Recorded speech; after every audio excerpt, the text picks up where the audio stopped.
4, use the same examples and explanations so you don't forget. So this point is because I had a comment from a subscriber who, she said that she, at the moment, she was being they were using certain technology on her, so she was finding it very difficult to explain explain what she believed was going on.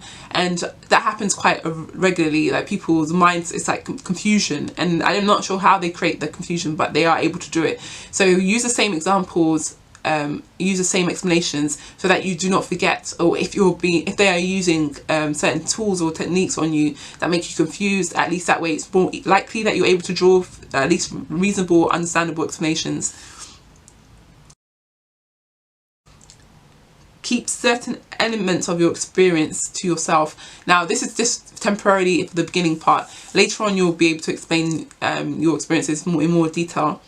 But for the initial time that you try to explain it to somebody, try and stick to, you know, the basic examples of things that are happening, things that you can reference, science or experiments or doctors or nurses or, you know, scientists who have been working on it. So you just use as many simple references as possible in the beginning, and try to, all your extra weird experiences, try to avoid bringing them into them in the beginning. So see it from the other person's point of view.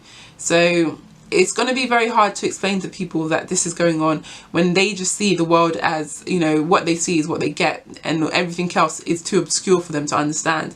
And a lot of people go around with that kind of mindset, like only what they see is what they believe. So for you, it's going to be like on you to like try and bring them to this new type of understanding. So you would have to like have your information at hand, like know your research.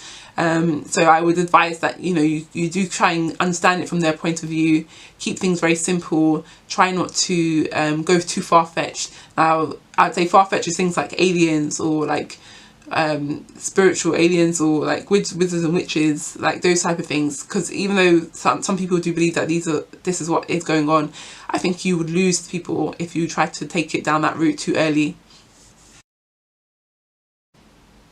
So do your research. Do your research is very important. Like, research try to stick to things which are, don't go mad with research. Don't spend all your days researching as well, because it can, you know, get you caught up.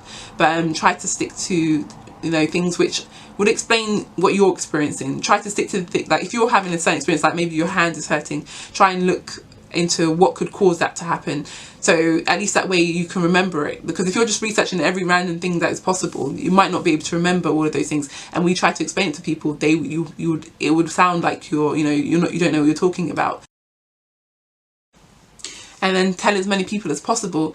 So I believe, like, if enough of us telling enough people, so if I told all my family or my friends, and they were able to then talk to other people about it, like, oh, I know a person who's been targeted, and go on, then by, you know, 6 degrees of separation, apparently eventually everybody would get to know. So I advise that you know, just tell as many people as possible, but do avoid, there's going to be some people who I would not advise that you tell. So for example, people in your workplace, you know, certain doctors might not be open to that type of information, or they, you know, but I would explain that again, because that's in the don'ts section as well. But do tell as many people as possible. Hopefully tell people who you believe are understanding and have your best interest at heart, and try to, yeah, I would say, but tell as many people as possible. I think that's important for all of us as targeted individuals, is to get the information out there so people know about it.